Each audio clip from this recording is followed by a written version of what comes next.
9 milliards de dollars et un simple grain de riz suffisent à fissurer, lentement mais sûrement, l'architecture financière qui régissait depuis des décennies les dépendances alimentaires. En 2025, un pacte agricole inédit transforme des terres longtemps arides en leviers stratégiques, promettant emplois ruraux, rendements accrus et une baisse durable des importations. Que signifie ce basculement pour les familles, les marchés et la souveraineté régionale quand Ibrahim Traoré relie dignité nationale et sécurité alimentaire quotidienne concrète? Dans ce mouvement discret mais déterminant, un futur proche s'esquisse, capable de redéfinir le pouvoir, la dette et la notion même d'indépendance. Cette histoire promet plus qu'un récit agricole. Elle propose de comprendre comment un choix productif peut devenir un acte politique aux conséquences durables. L'enjeu est clair: sécurité alimentaire renforcée, réduction de la dépendance extérieure, stabilisation sociale mesurable. Mais le risque l'est tout autant. En s'écartant des circuits termes traditionnels de financement et d'importation, les États concernés s'exposent à des pressions financières, commerciales et diplomatiques rarement visibles au premier regard. Ce pacte sur le riz n'est donc pas seulement une question de rendement ou d'irrigation. Il engage des rapports de force, redistribue l'influence entre créanciers et producteurs et teste la capacité d'un modèle alternatif à tenir dans le temps. Pour les gouvernements, il s'agit d'assumer un pari stratégique. Pour les agriculteurs, d'un changement immédiat de conditions de travail et de revenus. Pour les citoyens, enfin, la question centrale demeure. Ce type d'autonomie peut-il réellement transformer la stabilité économique sans créer de nouvelles vulnérabilités cachées? La donnée qui change tout apparaît dès le départ. 14 millions d'acres placés sous irrigation active avec un objectif de réduction de 40% des importations de riz en 5 ans. Ces chiffres, longtemps confinés aux annexes de rapports techniques, deviennent soudain centraux parce qu'ils déplacent le cœur du pouvoir économique, du crédit vers la production réelle. Pendant des décennies, le Burkina Faso et ses voisins ont importé une part significative de leur alimentation de base, financée par des prêts conditionnés. Chaque cargaison de riz arrivait avec un coût invisible: dépendance budgétaire, vulnérabilité au choc extérieur et perte de marge de décision.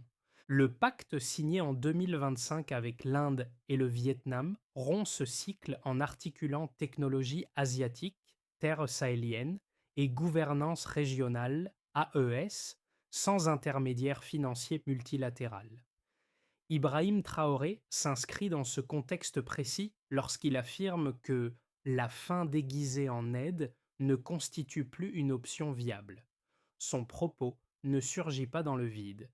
Il s'appuie sur une relecture des données agricoles, hydrauliques et logistiques accumulées depuis des années, mais rarement traduites en décisions politiques.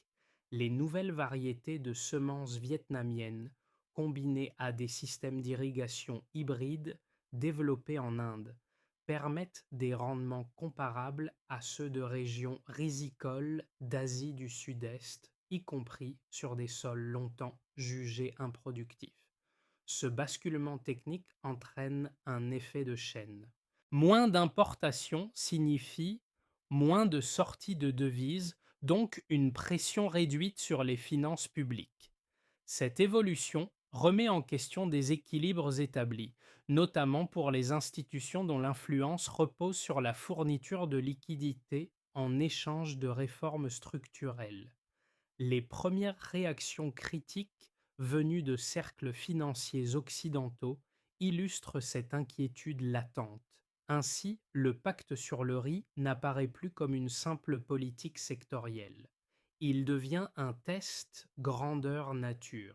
Une région peut-elle convertir des capacités agricoles latentes en autonomie stratégique durable sans replonger dans une autre forme de dépendance? Sur le terrain, les effets du pacte ne se mesurent pas d'abord en graphiques, mais en gestes quotidiens. Dans les plaines proches de Bobo Dioulasso, des exploitations pilotes ont été parmi les premières à basculer vers les nouvelles semences hybrides. En quelques cycles, les parcelles autrefois irrégulières affichent des rangées plus denses, une irrigation mieux contrôlée et une réduction visible des pertes. Pour les agriculteurs, le changement est immédiat. Moins d'aléas, plus de prévisibilité. Un cas revient souvent dans les récits locaux. Un producteur expliquait qu'avant le projet, 4 sacs par récolte suffisaient d'à peine à couvrir les besoins familiaux. Après l'introduction du nouveau système, 7 sacs deviennent la norme. Ce gain n'est pas spectaculaire à l'échelle macroéconomique, mais il transforme les décisions domestiques. Rester au village, investir dans l'outillage, envoyer les enfants à l'école plutôt que chercher un départ incertain. Dans les centres urbains, l'impact se manifeste autrement. Les marchés voient apparaître du riz local à des prix plus stables, réduisant l'exposition aux fluctuations internationales. Les coopératives, souvent dirigées par des femmes, se multiplient pour gérer stockage et transformation, créant une chaîne de valeur plus courte et plus lisible. Cette dynamique nourrit un sentiment de reprise de contrôle, discret mais profond. Ibrahim Traoré, sans être omniprésent dans ces scènes, sert de repère symbolique. Son discours accompagne les premières réussites sans les monopoliser, laissant la matérialité des résultats parler d'elle-même. C'est là que le pacte change de nature. Il cesse d'être une annonce politique pour devenir une expérience vécue, observable et commentée dans les villages comme dans les villes. Au fond, retenons ceci. Quand la production locale devient crédible, la dépendance cesse d'être une fatalité. Tout commence sans mise en scène excessive. Pas de sommet médiatisé, pas de déclaration tonitruante. En 2025, la signature du pacte sur le riz se déroule sous le soleil de Ouagadougou autour d'une table longue et sobre, réunissant les délégations du Burkina Faso, du Mali et du Niger face à celles de l'Inde et du Vietnam.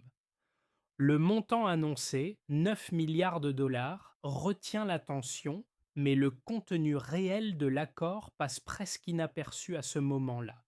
Il ne s'agit pas d'un prêt ni d'un programme d'aide, c'est un échange structuré.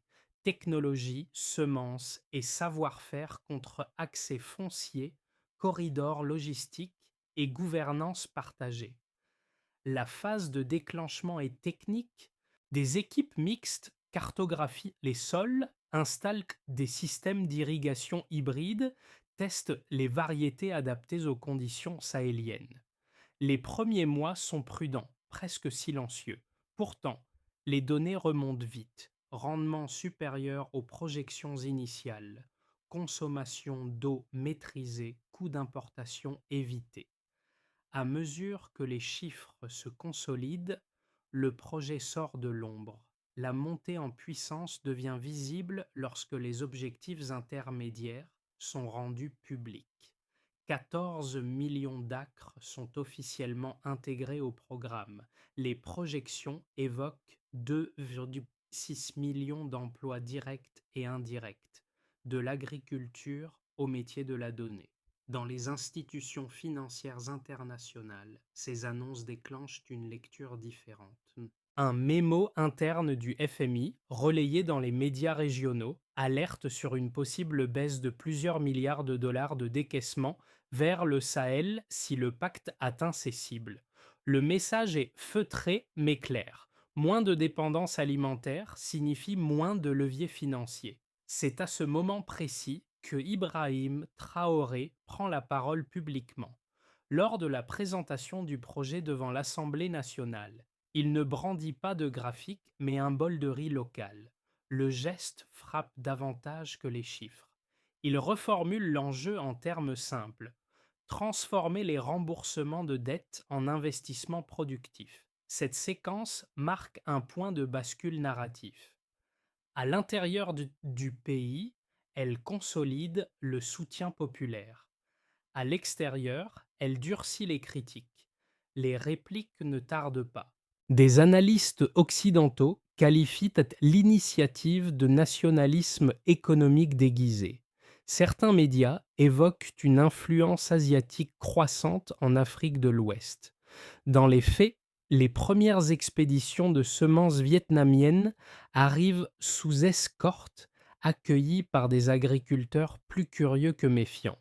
Les récoltes pilotes dépassent les attentes, avec des gains proches de 70% dans certaines zones. Les témoignages circulent sur les radios locales, puis sur les réseaux sociaux. À mesure que les silos se remplissent, une tension plus diffuse apparaît. Des rumeurs de restrictions commerciales, des retards de paiement, des hausses d'assurance maritime. Rien de frontal, tout est fragmenté. Mais l'enchaînement est lisible, le pacte agricole devient un événement géopolitique. Ce qui avait commencé comme un programme de production se transforme en test de résistance pour un modèle économique alternatif. La question n'est alors plus de savoir si le riz pousse, mais jusqu'où cette dynamique peut aller sans provoquer une contre-offensive structurée. Au point de départ, la situation est connue, une dépendance structurelle aux importations de riz, coûteuse en devises et vulnérable aux chocs extérieurs. Au point d'arrivée visée, une production locale capable de couvrir l'essentiel de la demande et d'alimenter des excédents régionaux. Entre les deux, trois indicateurs suffisent à mesurer le changement sans multiplier les chiffres. Le premier indicateur concerne les surfaces irriguées. 14 millions d'acres sont intégrés au dispositif, là où, auparavant, l'irrigation restait fragmentée et saisonnière. Ce saut n'est pas seulement spatial. Il modifie la logique de planification. Une surface maîtrisée permet d'anticiper les cycles, de lisser les risques climatiques et de stabiliser les rendements. Autrement dit, l'agriculture passe d'une gestion réactive à une gestion prévisible, condition essentielle pour toute autonomie durable. Le deuxième indicateur touche à l'emploi avec une projection de 2,6 millions de postes directs et indirects. Ce chiffre agrège des réalités diverses: ouvriers agricoles, techniciens d'irrigation, logisticiens, ingénieurs de données. Sa signification dépasse la quantité brute. Chaque emploi local réduit la pression migratoire, renforce les revenus domestiques et élargit l'assiette fiscale sans recourir à l'endettement. Le delta est clair: des transferts financiers externes vers une création de valeur interne, distribuée le long de la chaîne productive. Le troisième indicateur porte sur la réduction des importations, estimée à 40% sur un horizon de 5 ans maintenant. Cette baisse ne se traduit pas seulement par une économie budgétaire. Elle agit comme un amortisseur macroéconomique. Moins d'importations signifie moins d'exposition aux fluctuations des marchés mondiaux, moins de besoins en devises et une plus grande marge de manœuvre pour les politiques publiques. En langage simple, chaque sac de riz produit localement remplace un engagement financier futur.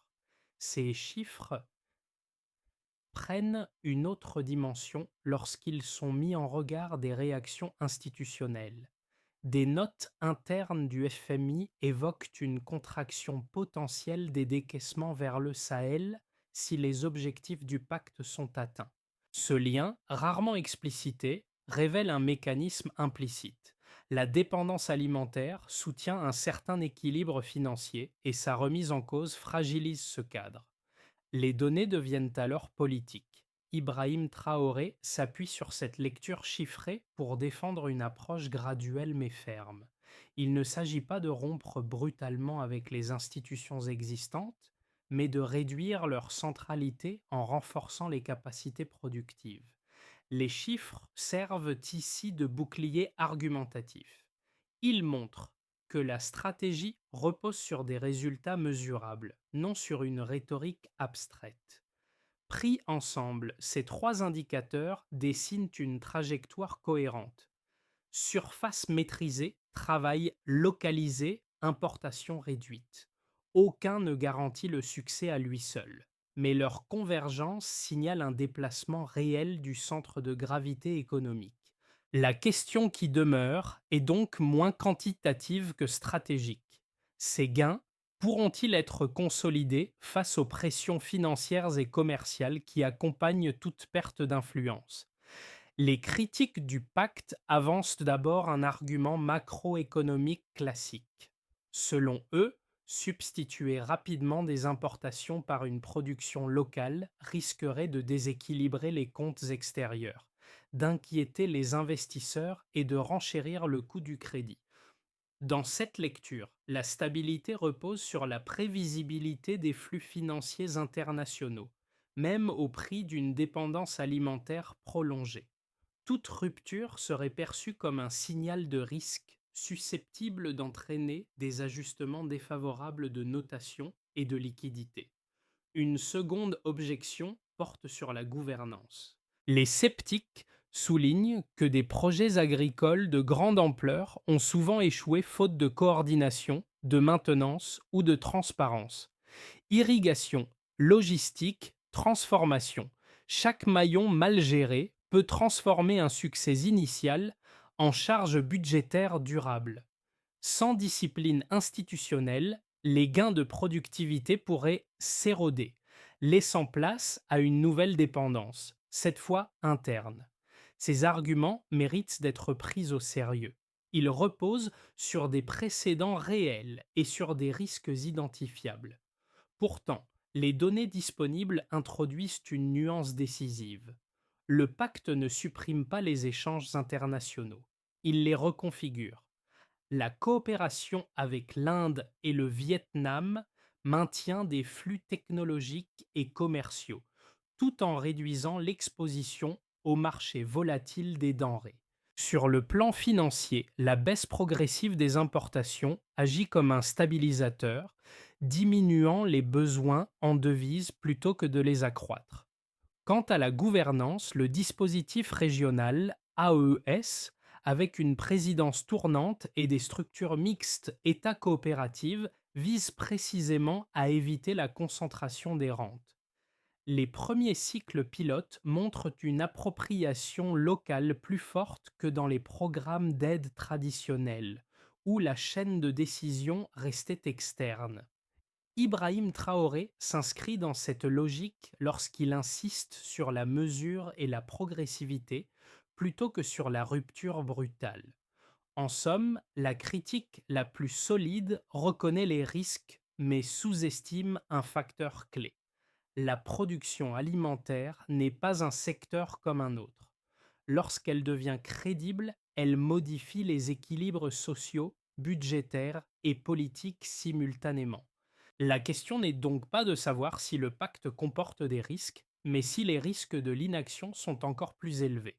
Le véritable tournant du pacte n'apparaît ni dans les discours ni dans les réactions extérieures, mais dans un détail opérationnel souvent négligé. À partir du moment où les récoltes pilotes dépassent les projections et où les stocks communautaires commencent à se constituer, le rapport de force change de nature. La question n'est plus idéologique, elle devient comptable, logistique et tangible. Jusqu'ici, la dépendance alimentaire était tolérée parce qu'elle semblait inévitable. Les chiffres du pacte renversent cette hypothèse.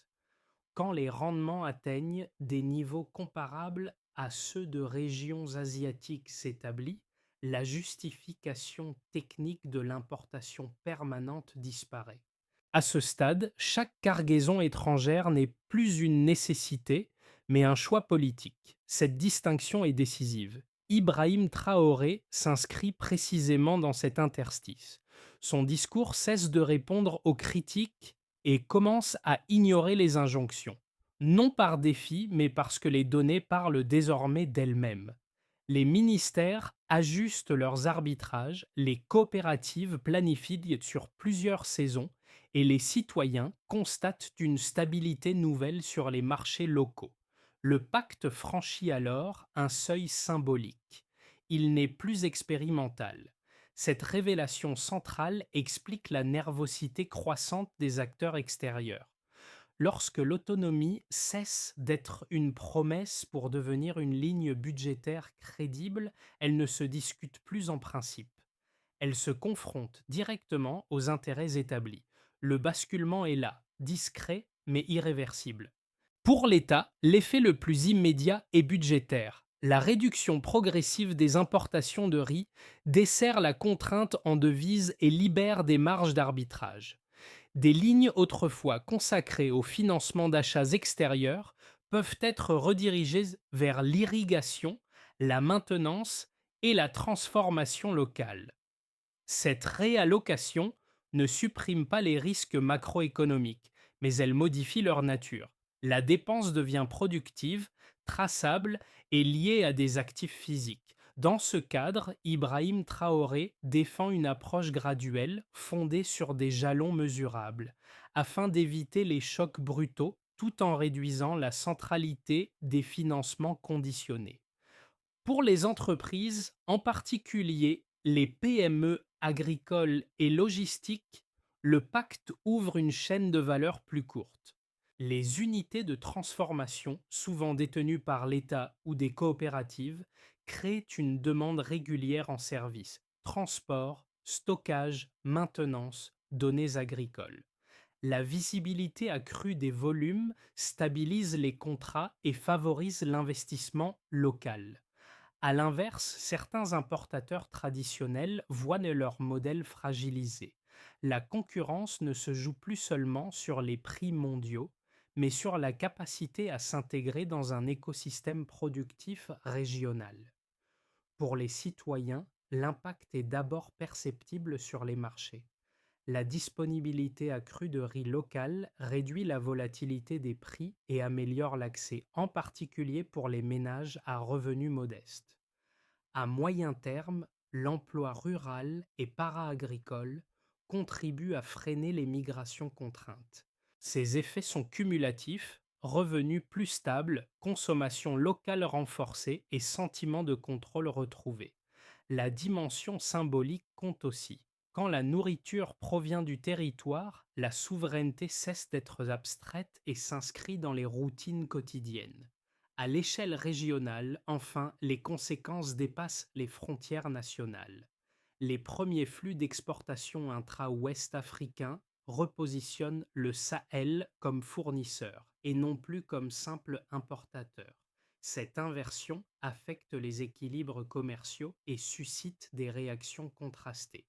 En Afrique, le pacte est perçu comme une preuve de coopération sud-sud opérationnelle. Ailleurs, il est analysé comme un précédent susceptible de réduire des parts de marché et des leviers d'influence.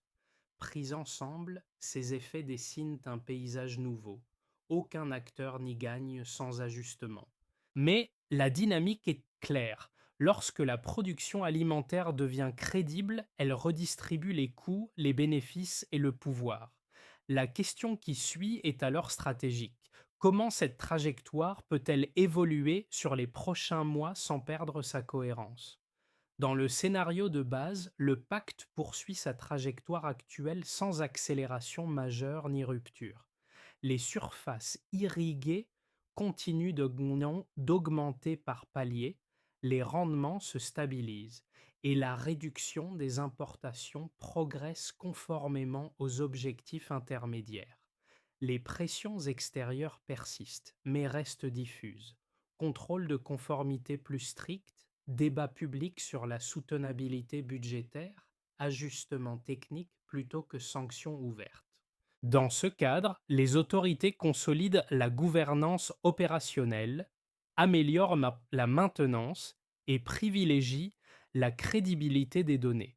Le résultat est moins spectaculaire qu'un basculement rapide, mais suffisamment solide pour ancrer la dynamique. Le scénario optimiste repose sur un alignement favorable de plusieurs facteurs.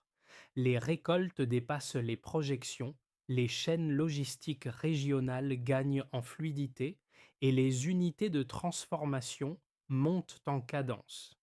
Les exportations intra-régionales augmentent, offrant de nouvelles recettes et renforçant la coopération AES.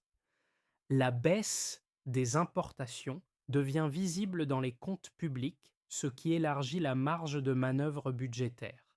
Dans ce contexte, Ibrahim Traoré et ses partenaires peuvent négocier depuis une position plus équilibrée avec les institutions et les marchés, non par confrontation, mais par démonstration de résultats.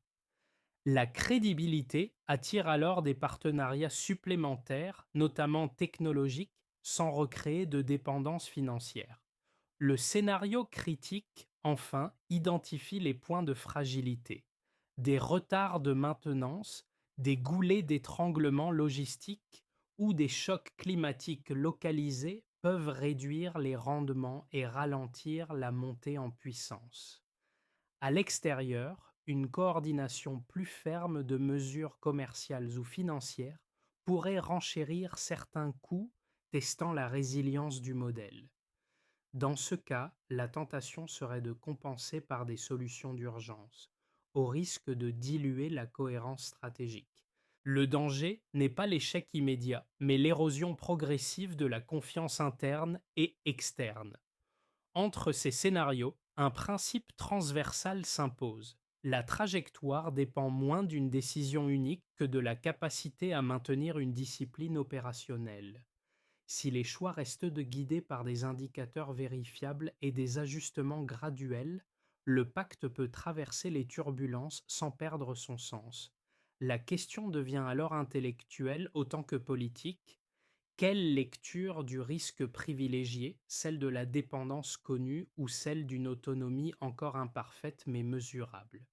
Pour le spectateur citoyen, l'enjeu se lit d'abord dans les choix ordinaires.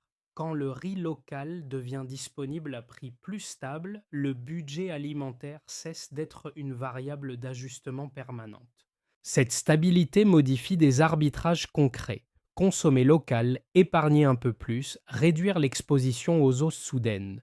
L'autonomie n'est plus un concept lointain, elle s'incarne dans la routine des marchés et des repas. Pour le travailleur rural ou para-agricole, la transformation est plus structurelle. Des cycles de production prévisibles ouvrent l'accès au crédit local, à l'investissement en équipement et à la formation. La perspective d'un revenu régulier réduit l'incertitude qui poussait à l'exode. Le bénéfice n'est pas seulement économique, il est temporel. Planifié sur plusieurs saisons change la relation au travail et au territoire. Pour les entrepreneurs locaux, le pacte clarifie la demande. Volume, normes, calendrier. Ces paramètres stabilisés permettent d'investir sans dépendre entièrement des aléas extérieurs. Les opportunités se déplacent vers la transformation, le stockage, la donnée agricole. Le risque demeure, mais il devient calculable. Cette calculabilité est souvent le déclencheur de l'initiative privée. Enfin, pour le public régional et diasporique, l'histoire résonne comme un signal. Elle suggère qu'un modèle productif peut être pensé depuis le terrain, puis agrégé à l'échelle régionale.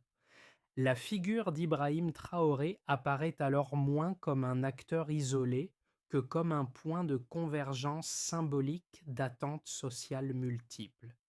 Deux gestes simples s'imposent au spectateur. Observer les indicateurs concrets plutôt que les slogans et comparer les effets vécus aux promesses annoncées. Car c'est souvent dans cet écart, réduit ou élargi, que se mesure la crédibilité d'un tournant historique. La consolidation du pacte repose sur une séquence d'actions plus que sur une annonce unique. La première étape concerne la gouvernance opérationnelle. Les États membres de l'AES coordonnent les calendriers agricoles, l'entretien des infrastructures et la circulation des données afin d'éviter les ruptures entre production, stockage et transformation. Cette coordination, souvent invisible, conditionne la durabilité des gains observés. La deuxième étape touche la maintenance et la formation. Les systèmes d'irrigation et de cartographie exigent des compétences locales stables. Former des techniciens, Sécuriser les pièces de rechange et prévoir des budgets récurrents permet de transformer un investissement initial en capacité permanente. Sans cette continuité, les rendements risqueraient de retomber, fragilisant la crédibilité du modèle. La troisième étape concerne la transformation et la valeur ajoutée. Développer des unités de décortiquage, de conditionnement et de produits dérivés réduit la dépendance aux exportations de matières brutes. Chaque maillon supplémentaire internalisé renforce l'emploi local et amortit les chocs de prix. Les coopératives jouent ici un rôle clé en reliant producteurs et marchés sans intermédiaires excessifs.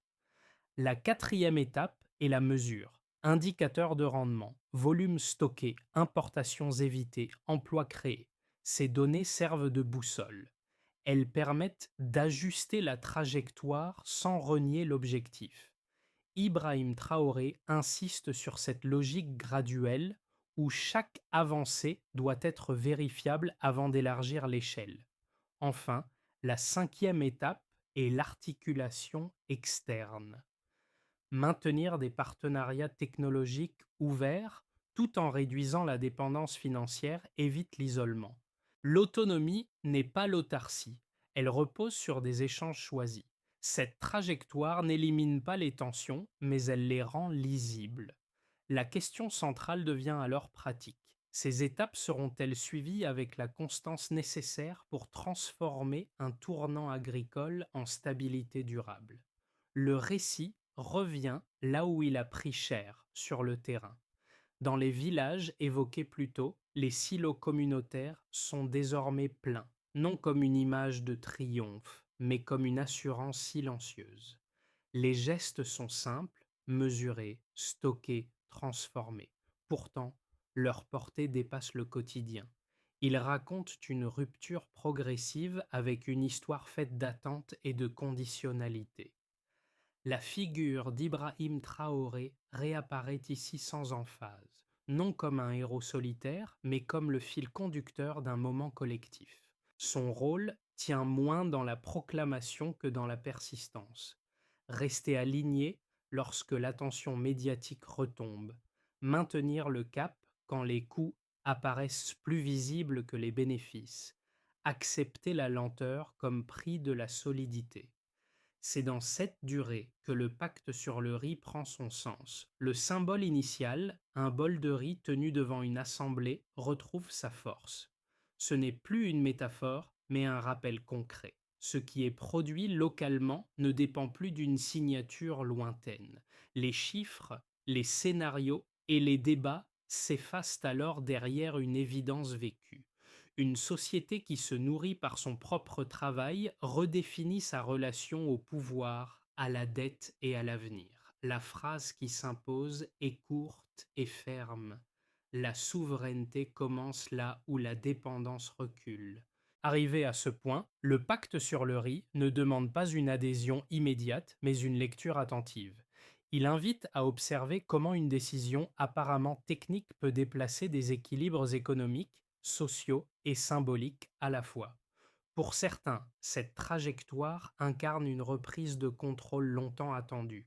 Pour d'autres, elle soulève des interrogations légitimes sur les risques, la soutenabilité et les compromis à venir. Ces deux lectures peuvent coexister sans s'annuler. L'essentiel est peut-être ailleurs. Lorsque des choix productifs deviennent visibles dans la vie quotidienne, ils cessent d'appartenir uniquement au gouvernement ou aux experts.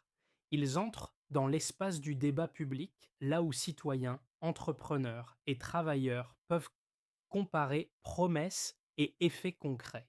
C'est dans cet espace que se joue la crédibilité réelle d'un tournant. La figure d'Ibrahim Traoré, dans ce cadre, agit comme un point de départ plutôt que comme une conclusion. L'histoire ne s'arrête pas à un dirigeant ni à un accord.